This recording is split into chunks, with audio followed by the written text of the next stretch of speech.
guys, magandang araw po sa inyong lahat. Ito po si MB Prince and Gale na lumubog po nung kasagsagan ng bagyong Aghon. Yan, mga boss, kung mapapansin nyo, nakalutang na siya. At yung mga nakasakong yan, yan yung kanyang kargamento nang siya'y lumubog. Ayan po, may mga nilagay sa tabi niya na para siya ay lumutang, kasi ito pong si MB Prince and Gale ay tatanggalin na po dyan sapagkat siya ay nakakabala na po sa operation ng port. Yan, kung mapapansin niyo po, bukas or mamaya baka matanggal na yan dyan.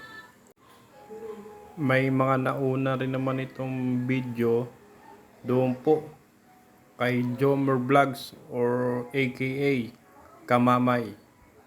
Makikita niyo mga una niyang video nung siya ay nakalubog at kung paano ang sitwasyon niya nung pagkatapos ng bagyong Aghon. So guys, ito lang po ang aking update sa ngayon. Ayan po, sana po yung makabawi ang may-ari nitong Prince and Gale, sapagkat malaking halaga din po ang nalugi sa kanya at mga babayaran dito sa kargamentong kanyang sakay nang siya ay lumubog.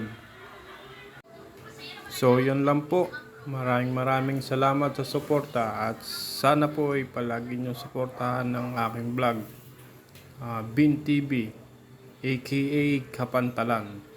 So guys, dito na lang po, maraming salamat po ulit.